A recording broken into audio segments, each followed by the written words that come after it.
सबसे पहले कि संजीवनी रेकी हीलिंग एनर्जी क्या है, और फिर मैं बताऊंगा माइंड कंट्रोल की ज़रूरत हमें क्यों है। संजीवनी रेकी, वैसे ये दो शब्द हैं, दोनों शब्दों का जो अर्थ है वो एक ही है, वो है डिवाइन हीलिंग एनर्जी। उसी को ही संजीवनी कहते हैं, उसी को ही हम रेकी कहते हैं। रेकी वास्तव में जो शब्द आया है, यह शब्द जापान से आया है। इसके द्वारा इस हीलिंग में हम आकाश से अपने चारों ओर से हीलिंग ऊर्जा को आकर्षित करते हैं और उसको हम अपने शरीर में प्रवाहित करवा सकते हैं और किसी दूसरे के शरीर में भी हम प्रवाहित करवा सकते हैं। और उस प्रवाहित करवाने से क्या होगा? उस प्रवाहित करवाने से शारीरिक, मानसिक और अन्य लाभ प्राप्त होते हैं।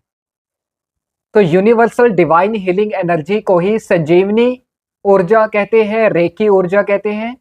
और रेकी नाम प्रचलित ज़्यादा इसलिए है क्योंकि जापान का एक खोजी था मिकाओ यूशुई, वो तिब्बत में रहा काफ़ी देर तक, उसने हीलिंग्स सीखी और जापान में जाके उसने उसको पॉपुलर किया और जापान से पॉपुलैरिटी पूरी दुनिया में फैली, इसलिए रेकी शब्द संजीवनी शब्द से ज़्यादा पॉपुलर हो गया।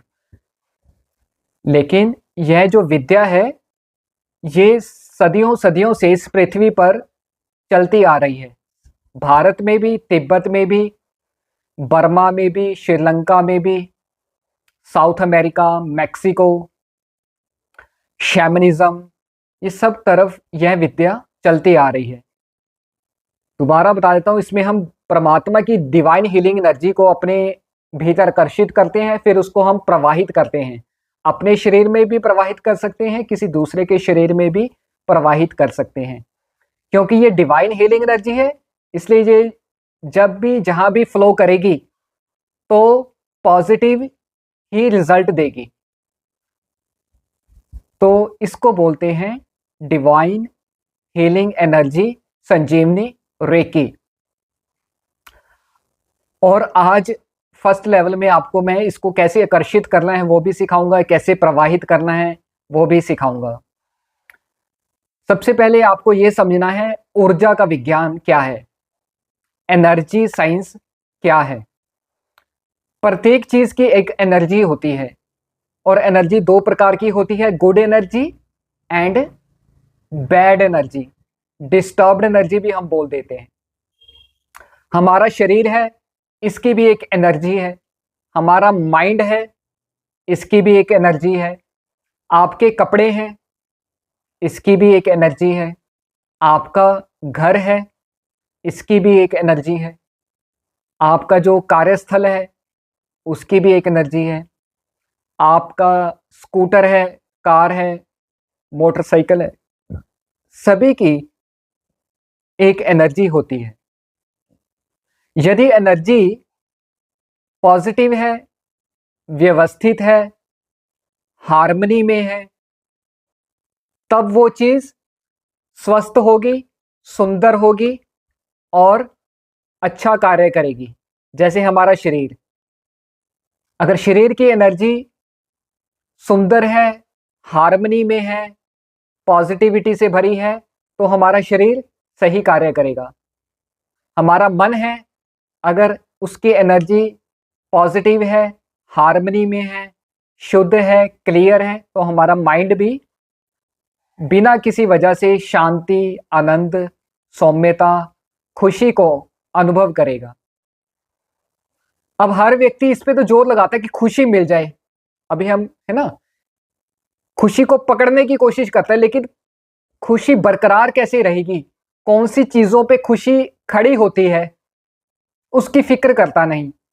वो कौन सी चीज है जिसकी खुशी ले भी आए वो टिक तो जाए, वो टिकेगी कैसे? वो कंटेनर, उस कंटेनर में कंटेन्ड हो जाए, उसमें समाहित हो जाए, उसमें टिकी रह जाए, उसकी फिक्र करते नहीं हम। इसलिए व्यक्ति चाहता है अच्छे कपड़े मिल जाएं, खुशी मिल जाएगी, कपड़े ले लेते हैं। अच्छा खाने को मिल जाए, अच्छा पार्टी वगैरह कर लें, खुशी मिल जाएगी, लेकिन नहीं मिलती है। कपड़े भी आ जाते हैं, नहीं मिलती है। और कोई घर की चीज़ आ जाए, फिर खुशी मिल जाएगी, घर की चीज़ भी आ जाती है, तो भी खुशी नहीं मिलती है। रीजन ये है कि खुशी टिकती किस चीज पे है, उसकी कभी हमने फिक्र की नहीं है। वो टिकती है एनर्जी पे। यदि हमने एनर्जी को सही तरह से मेंटेन नहीं किया हुआ तो हम चाहे कुछ भी करते रहे बाहरी तल पे, अच्छे कपड़े खरीद लाएं, अच्छी वस्तुएं घर की खरीद लाएं, अच्छा खाने को अपने सामने रख लें, खुशी नहीं मिलेगी। इसलिए एनर्जी साइंस को समझना बेहद इंपॉर्टेंट है। अब हमारा लक्ष्य है एनर्जी को अच्छा बनाना। किसकी? अपने शरीर की एनर्जी को अच्छा बनाना, अपने मन की एनर्जी को अच्छा बनाना, अपने घर की एनर्जी को अच्छा बनाना, अपने संबंधों की एनर्जी को अच्छा बनाना। राइट? हमारा लक्ष्य क्लीन है, क्लियर है। इस बात को आपने ध्यान में रखना है। अगली बात, अच्छा बनाने से पहले कि क्या वजह है एनर्जी जो है खराब हो जाती है, डिस्टर्ब करने वाले कारण कौन कौन से हैं, उनको पकड़ना पड़ेगा, उनको हमें ब्लॉक करना पड़ेगा। फिर उन कारणों को, फिर अच्छे कारण कौन कौन से हैं जिससे एनर्जी हमारी ब्यूटीफुल होती है, उन अच्छे कारणों को जीवन में आरोपित करना पड़ेगा। हमारे शरीर और मन की जो एनर्जी डिस्टर्ब होती है उसका मुख्य कारण है अविद्या। अविद्या, और क्या नाम है अविद्या का? अज्ञानता। ठीक है? अविवेक।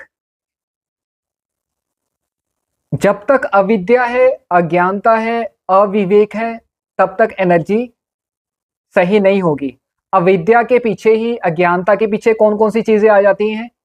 ईगो आ जाती है, एंगर आ जाता है, फ्रस्ट्रेशन आ जाती है, जेलसी आ जाती है, ग्रेड आ जाती है। ठीक है?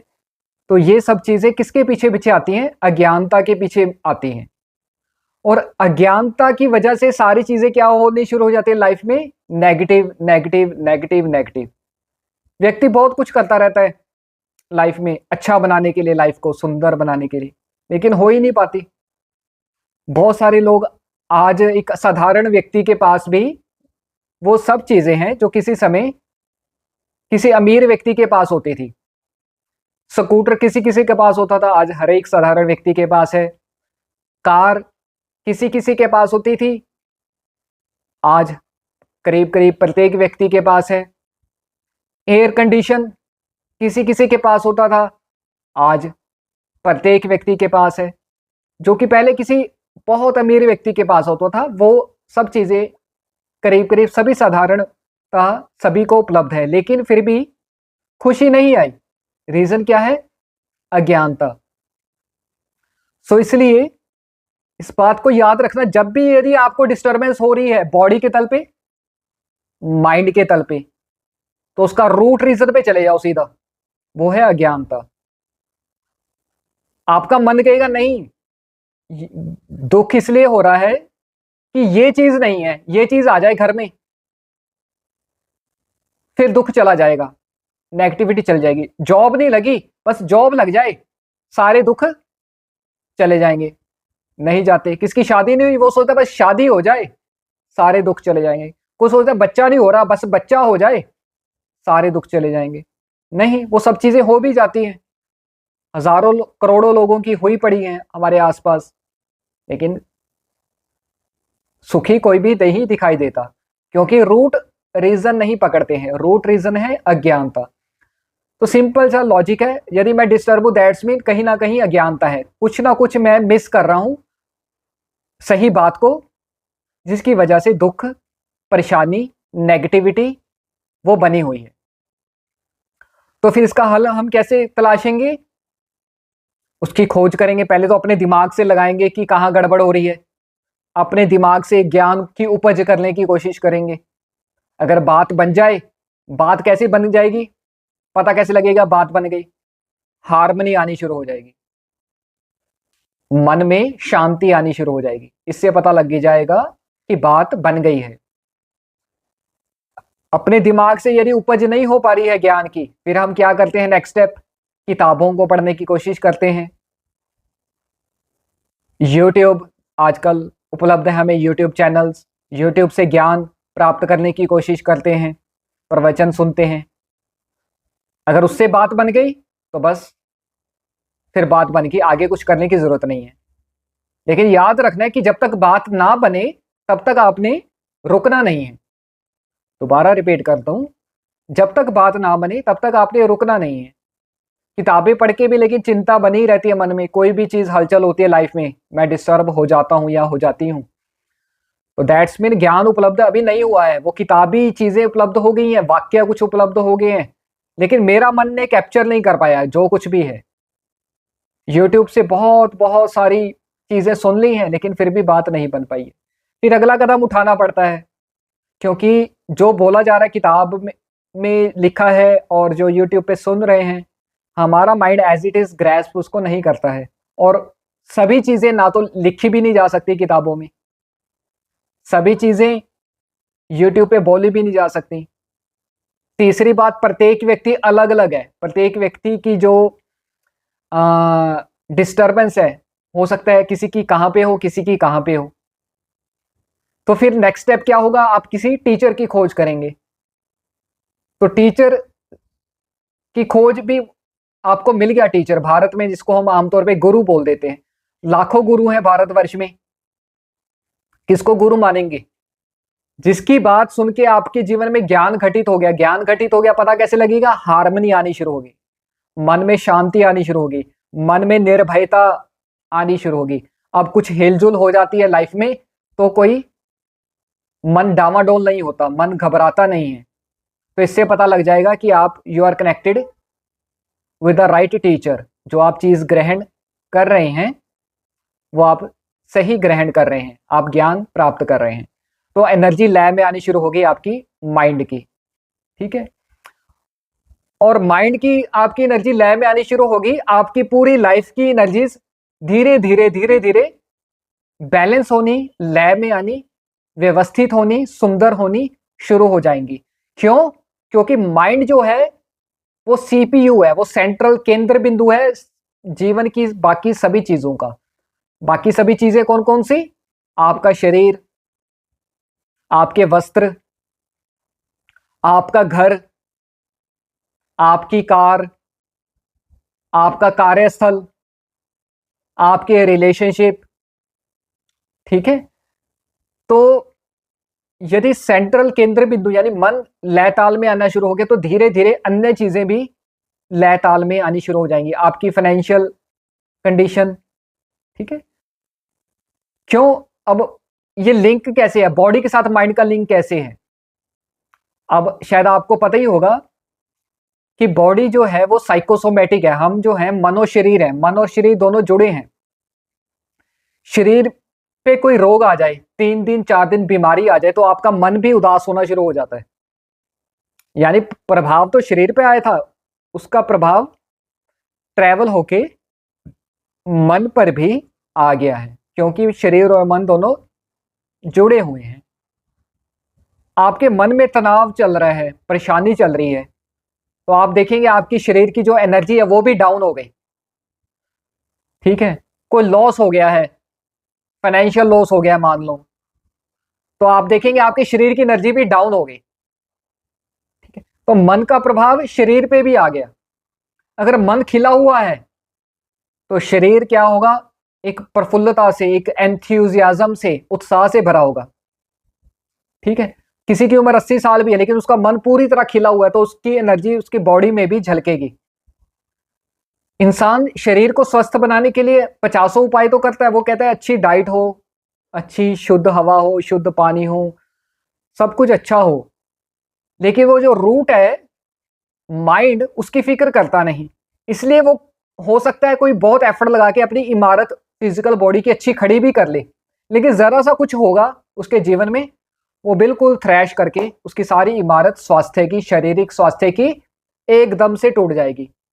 एक एग्जांपल दी जाती है कि एक पहलवान है, फिट है, टोटली फिट है 100%, और सभी उसकी शारीरिक स्वास्थ्य की तारीफ करते हैं,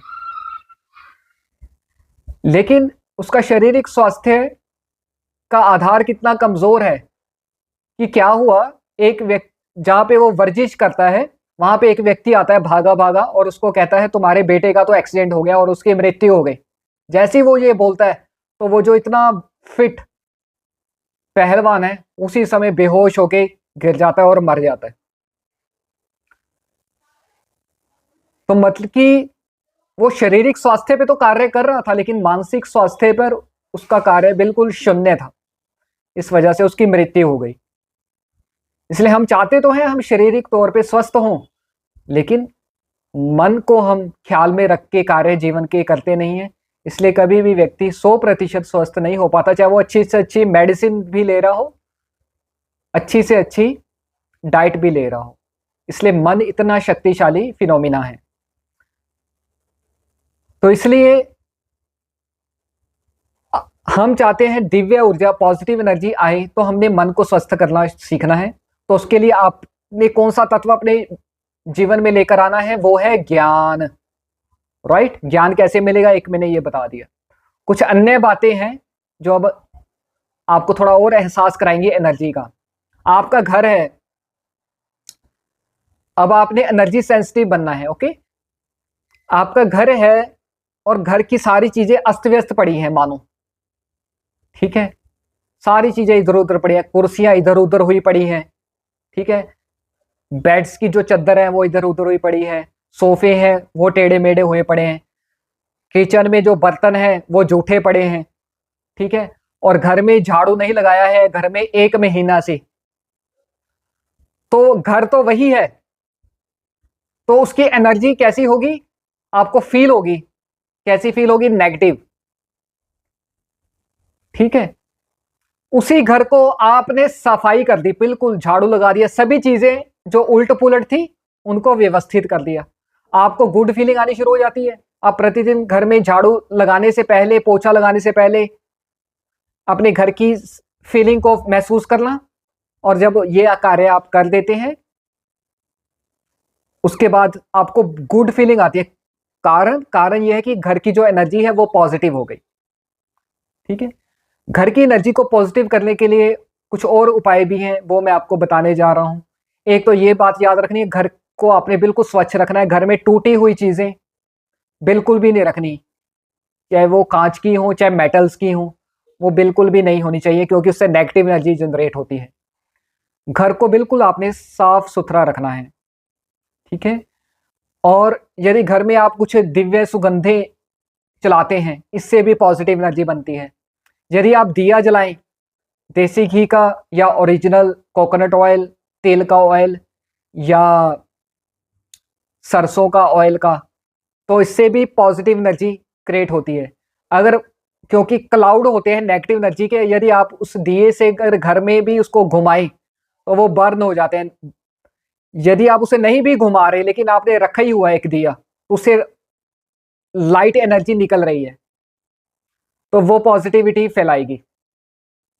नेक्स्ट चीज, आपने अपने घर में यदि दीवारों पे ऊट पटांग पेंटिंग्स लगाई हुई हैं तो वो भी नकारात्मक है, उनसे नेगेटिव एनर्जी रिलीज होती है। आजकल जो मॉडर्न आर्ट है उसमें जो मूर्तियां होती हैं वो बड़ी टेढ़ी मेढ़ी होती हैं, हाथ कटे हुए हैं, चेहरा अजीबोगरीब है। यदि किसी ने घर में ऐसी टेढ़ी मेढ़ी मूर्तियां रखी हुई हैं तो उसका भी बहुत खतरनाक और नकारात्मक प्रभाव है। ऐसी मूर्तियां बिल्कुल भी नहीं रखनी है। यदि आपने पेंटिंग्स लगानी है तो ऐसे व्यक्तियों की पेंटिंग्स लगाएं जैसे एनलाइटेंड मास्टर्स होते हैं, तो उनसे एक पॉजिटिव एनर्जी रेडिएट होती रहेगी जो आपके सबकॉन्शियस अचेतन मन पे हर समय प्रभाव डालती रहेगी। यदि आपने मूर्ति रखनी ही है तो खंडित ना हो और किसी एनलाइटेंड मास्टर की, किसी उच्च कोटि के गुरु की हो, उनकी ही मूर्ति को रखें और उसको बिल्कुल साफ सुथरा रखना है आपने, अन्यथा फिर नेगेटिव एनर्जी क्रिएट होगी। अन्य उपाय पॉजिटिविटी के अट्रैक्ट करने के वो मैं बताना जा रहा हूँ, पॉजिटिव एनर्जी को, रेकी हीलिंग एनर्जी को, वो है शारीरिक स्नान। जैसे आप स्नान करने से पहले सुबह उठते हैं तो आपकी एनर्जी अलग होती है, जैसे आप स्नान करने के बाद आप बिना किसी वजह एक उत्साह, एक फ्रेशनेस, एक खुशी, एक शांति अनुभव करते हैं। कारण जो पानी है, वाटर बॉडी है, इसमें कुछ हीलिंग तत्व होते हैं। जब आप अपने शरीर में डालते हैं तो आपका आभा मंडल शरीर भी शुद्ध हो जाता है और कुछ प्रतिशत आपका आभा मंडल भी शुद्ध हो जाता है, जिसकी वजह से आप ताजगी, एक खुशी, एक शांति का अनुभव करते हैं। तो इसलिए आपने स्नान 2 बार आपको करना चाहिए, इससे पॉजिटिविटी बनती है। कभी यार आप डिप्रेशन फील कर रहे हो, निराशा फील कर रहे हो, तो आप तुरंत जाके शावर ले सकते हैं, तो आप अनुभव करेंगे वो जो डिप्रेशन की नेगेटिविटी की लेयर है वो काफ़ी हद तक कम हो गई है। आपने अपने कपड़ों की शुद्धता पे, सफाई पे ध्यान रखना है, यदि आप चाहते हैं आप अपने पॉजिटिविटी अपने अपने भीतर, अपने जीवन में लेकर लेकर आ सकें। और शुद्धता क्या है? अपनी वाणी की शुद्धता। यदि आप अपनी वाणी में कुछ नेगेटिव वर्ड्स का प्रयोग भी कर रहे हैं, तो इससे भी नेगेटिव एनर्जी जनरेट होगी और ज्यादा नेगेटिविटी आपकी तरफ आकर्षित होगी, क्योंकि नियम है नेगेटिविटी और ज्यादा नेगेटिविटी को आकर्षित करती है, पॉजिटिविटी पॉजिटिविटी को आकर्षित करती है। इसलिए आप अपने वाणी पे कि शब्दों का कुछ जो आप चयन कर रहे हैं उसमें कोई नकारात्मक शब्द तो नहीं है, तो इसके प्रति आपको सचेत रहना है। आपके शब्दों की जो टोन है उससे भी एक खास तरह की एनर्जी जनरेट हो सकती है। हो सकता है आपके वाक्य सही हो, लेकिन वाक्य की जो टोन है अगर वो गलत है तो उससे भी नेगेटिव एनर्जी जनरेट होगी। जैसे हमसे कोई बात करे, उसके टोन अगर गलत है तो हमें बड़ी ठेस फील होती है। क्यों? क्योंकि उसमें एक एनर्जी है, टोन में भी एक एनर्जी होती है, वो हमें हिट करती है, हमारे आभा मंडल को हिट करती है, हमारे मनो शरीर को, मन को हिट करती है। इस वजह से हमें पीड़ा होती है, क्योंकि साधारण लोगों का जो मनो शरीर है बड़ा कमजोर है।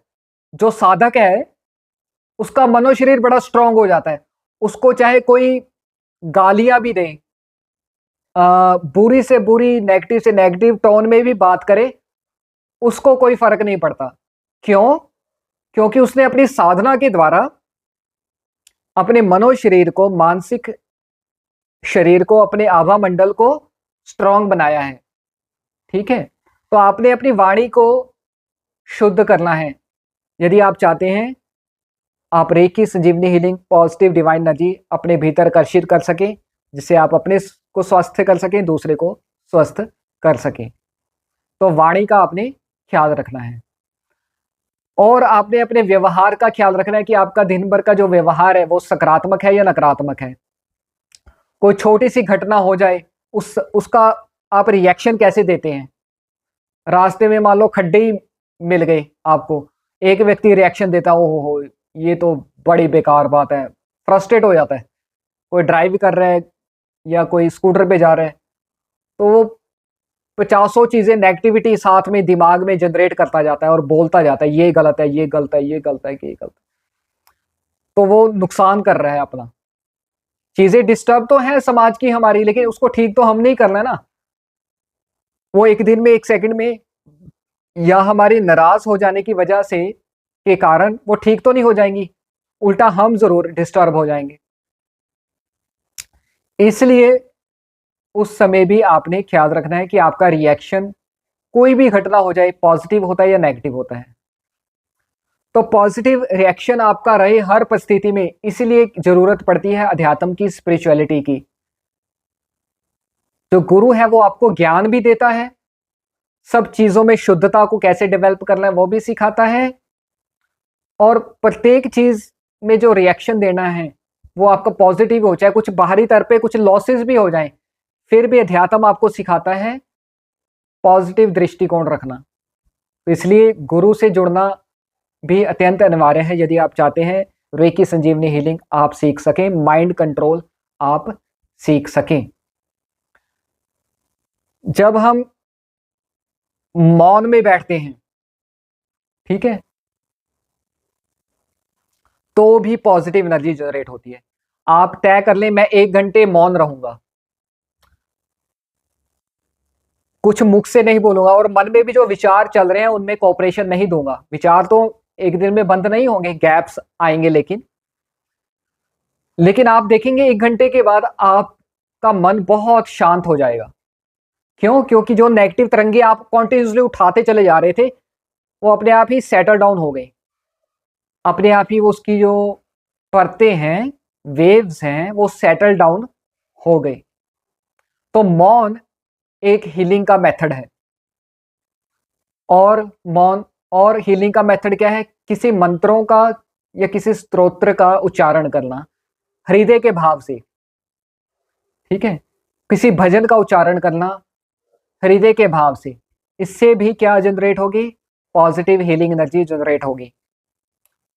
आप कोई मंत्र सुन रहे हैं या अच्छे भजन सुन रहे हैं, स्तोत्रम सुन रहे हैं, तो इससे भी पॉजिटिव एनर्जी का निर्माण होता है। यदि आप नेगेटिव चीजें सुन रहे हैं, ठीक है, negative songs, negative programs, negative dialogues television में सुन रहे हैं, तो इससे नेगेटिव एनर्जी का जनरेट होगी और आप और ज्यादा नेगेटिविटी अपनी लाइफ में अट्रैक्ट करेंगे, क्योंकि नियम है नेगेटिविटी अट्रैक्ट्स मोर नेगेटिविटी, पॉजिटिविटी अट्रैक्ट्स मोर पॉजिटिविटी। ठीक है, तो मौन आपने करना है, आपने मंत्रों का श्रवण करना है, भजन का श्रवण करना है, शब्द कीर्तन का श्रवण करना है और गाने की कोशिश भी करनी है। इससे पॉजिटिव एनर्जी जनरेट होगी, हीलिंग एनर्जी जनरेट होगी। ओके, तो अब हम एक एक्सपेरिमेंट करने जा रहे हैं।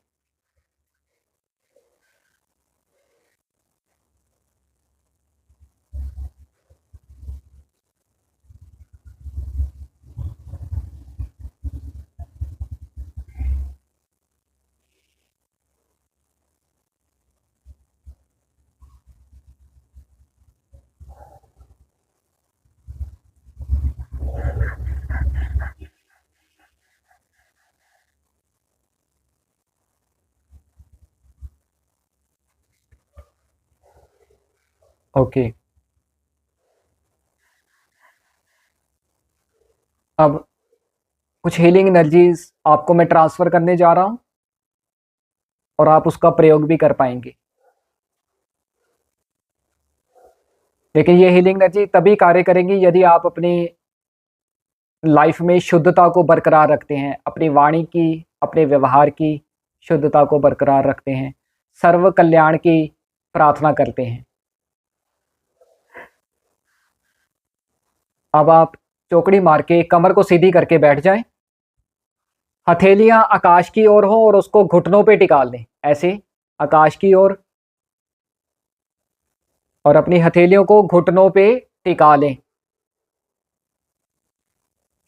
ओके, कमर को सीधी रखना है, चाहे दर्द हो कोई बात नहीं। और लंबी श्वास, जब मैं कहूंगा लंबी श्वास भीतर भरनी है, लंबी श्वास बाहर छोड़नी है कॉन्टिन्यूसली, जैसे मैं कर रहा हूं।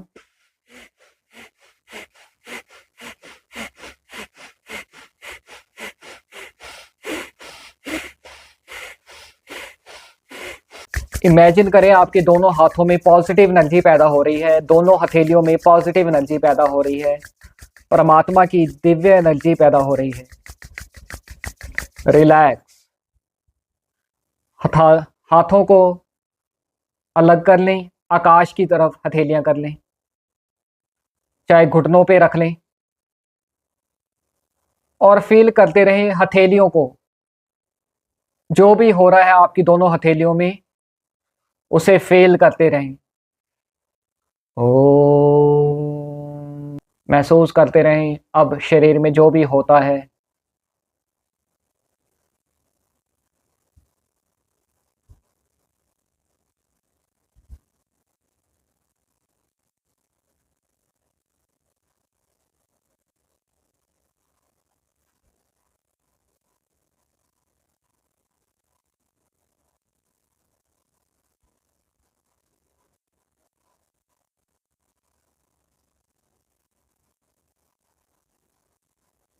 दिमाग शून्य हो रहा है, खाली हो रहा है विचारों से।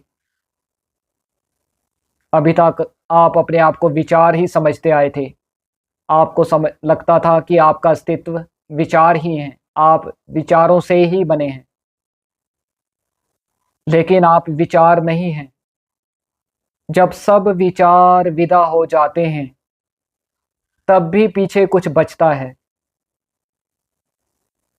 वही तो आप हैं। बिल्कुल खाली हैं आप, बिल्कुल शून्य हैं आप, यही आपका वास्तविक स्वरूप है। क्योंकि आप खाली हैं, शून्य हैं, इसलिए आप परम शांत हैं। इसलिए आपकी कोई सीमा नहीं, क्योंकि जो खाली है, जो शून्य है, उसकी कोई सीमा नहीं होती है।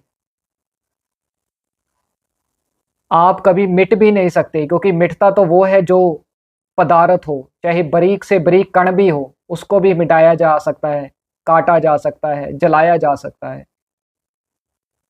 क्योंकि आप बिल्कुल खाली हैं, शून्य हैं, आकाश की तरह हैं। इसलिए शून्य को, आकाश को ना तलवार से काटा जा सकता है, ना अग्नि से जलाया जा सकता है, क्योंकि वो खालीपन है। आपका अस्तित्व भी खालीपन है। इसलिए अभय आपका स्वभाव है।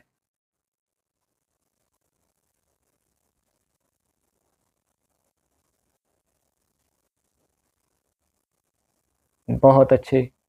अब अगली क्रिया फिर से हम करने जा रहे हैं, हाथों को रगड़ने वाली। अपने हाथों को करीब लेकर आएं।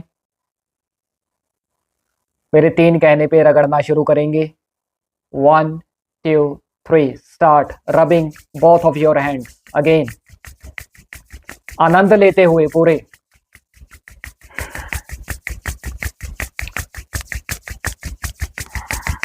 You are connected with the divine healing powers. You are connected with the divine healing powers. You are connected with the divine healing powers.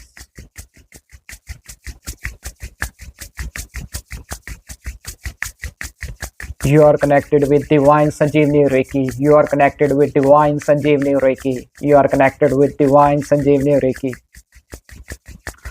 आप संजीवनी रेकी ऊर्जा से कनेक्टेड हैं। आप संजीवनी रेकी ऊर्जा से कनेक्टेड हैं। आप संजीवनी रेकी ऊर्जा से कनेक्टेड हैं।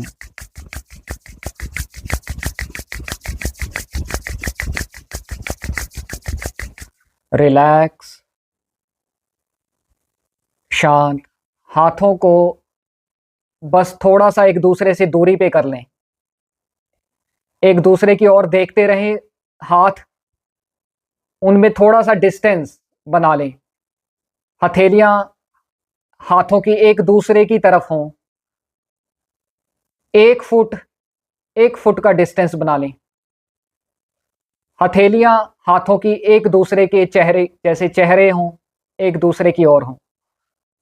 और फील करते रहें दोनों हाथों के बीच एक मैग्नेटिक फील्ड है, उसे फील करें। एक वेव्स, एक बीम दोनों हाथों के बीच में है, उसे अनुभव करें।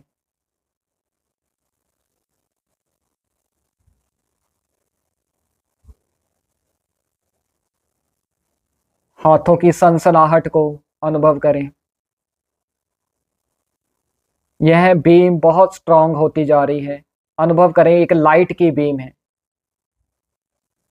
एक लाइट की रोशनी है, जैसे सिलेंडर की ट्यूब लाइट होती है कोई सिलेंड्रिकल। पूरी कंसंट्रेशन आपकी दोनों हथेलियों पर। अब जरा सा दबाव डालने की कोशिश करें। आप देखेंगे जैसे एक प्रेशर सा अनुभव करेंगे। हथेलियां एक दूसरे को दूर रिपेल करती हैं। बिल्कुल जरा सा हल्का सा दबाव, जैसे गुब्बारा होता है, उसको दबाने की कोशिश करते हैं तो दबाव पड़ता है हथेलियों पे।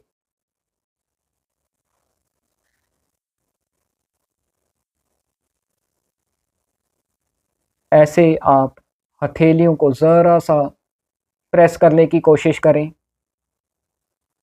आप अनुभव करेंगे कि प्रेशर लग रहा है, हथेलियां जैसे हम प्रेस करते हैं वो दूर होती हैं।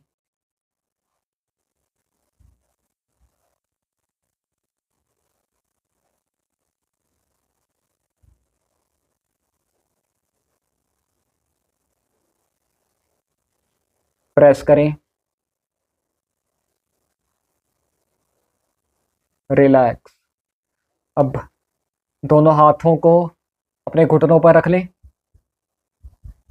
अब आपकी मन में प्रार्थना करें, हे प्रभु, सभी का कल्याण हो, सभी सुखी हो, सभी आनंदित हों। मन ही मन आप बोलें, हे प्रभु, सभी का कल्याण हो, सभी सुखी हो, सभी आनंदित हों। मेरा किसी से कोई वैर नहीं, मेरा किसी से कोई वैर नहीं, मेरा किसी से कोई वैर नहीं। हे प्रभु, सभी का कल्याण हो, सभी सुखी हो, सभी आनंदित हों। मेरा किसी से कोई वैर नहीं, मेरा किसी से कोई वैर नहीं, मेरा किसी से कोई वैर नहीं। हे प्रभु, हमें अपने साथ जोड़ो, हमारे जीवन में ज्ञान का प्रकाश लेकर आओ ताकि अज्ञानता का अंधकार मिट सके।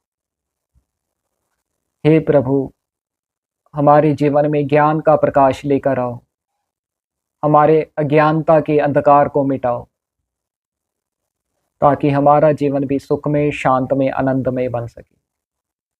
हे प्रभु, हमें संजीवनी शक्ति दो। हे प्रभु, हमें संजीवनी शक्ति दो। शरीर को, मन को स्वस्थ करने वाली हमें संजीवनी शक्ति दो। इमेजिन करें, आकाश से संजीवनी शक्ति आपके पूरे शरीर में, हाथों पे बरस रही है। अब अपने दाएं हथेली हाथ को उठा के आप अपने हृदय पे रखें। अपने दाएं हाथ को उठा के अपने हृदय पे रख लें और अनुभव करते रहें जैसे वाइट कलर की रोशनी आपकी हथेली से आपके हृदय में जा रही है।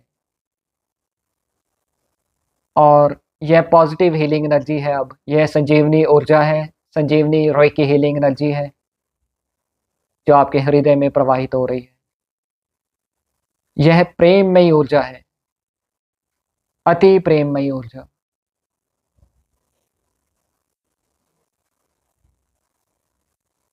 अनुभव करें जैसे एक रोशनी, लाइट आपकी हथेलियों से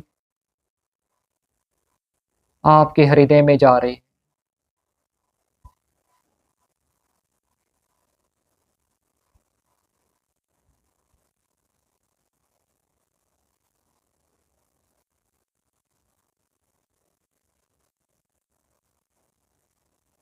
और मन ही मन अपने हृदय को बोले कि तुम शांत हो, तुम स्वस्थ हो, तुम दिव्य हो। तुम शांत हो, तुम स्वस्थ हो, तुम दिव्य हो। हृदय, आपका दिल इस ऊर्जा को ग्रहण कर रहा है। मन ही मन बोलते रहें, तुम शांत हो, तुम स्वस्थ हो, तुम दिव्य हो। उसमें प्रेममयी संजीवनी ऊर्जा भरती जा रही है लबालब। तुम शांत हो, तुम स्वस्थ हो, तुम दिव्य हो।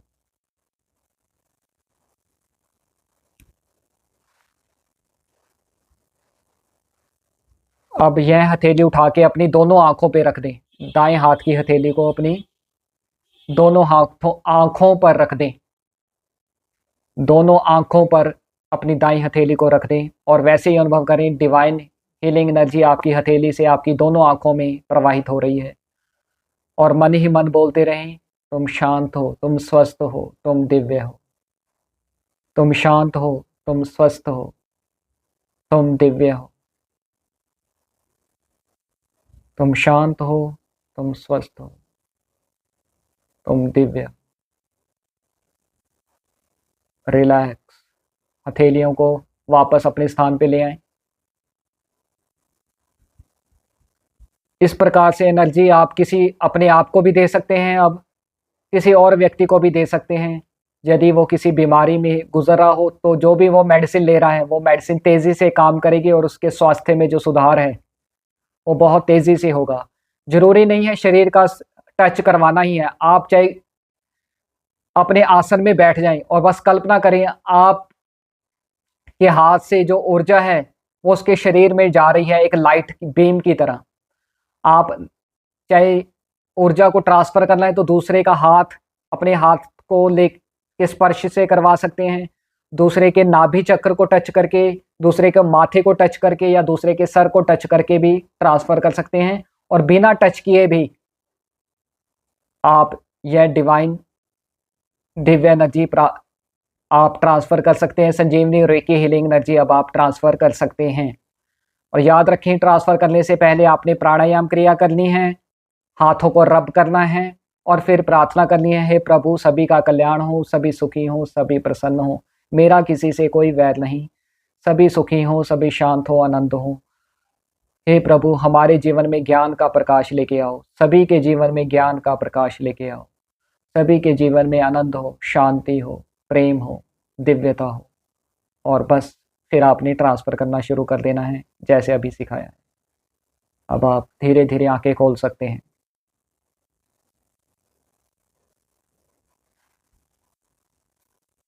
जी, एवरीबॉडी ओपन योर आइज। सभी अपनी आंखें खोल सकते हैं। तो ये एक प्रथम दीक्षा हुई संजीवनी रेकी की। इस रेकी ये एक तरह से लेवल 1 हो गया है आपका। लेवल 2 भी है संजीवनी रेकी और माइंड कंट्रोल का। इसी को ही हम आगे लेके जाते हैं, क्योंकि मन को नियंत्रित करना सीखने के लिए हमें और भी कुछ चीजें सीखनी पड़ेंगी। जैसे आप इस समय पॉजिटिविटी अनुभव कर रहे होंगे, एक शांति, एक ताजगी अनुभव कर रहे हैं, ऐसे ही मन को पूरी तरह अपने जीवन में नियंत्रण करने के लिए, उसको अपने कंट्रोल में लेने के लिए आगे के चरण भी हैं जो आप अगले चरण को ज्वाइन कर सकते हैं।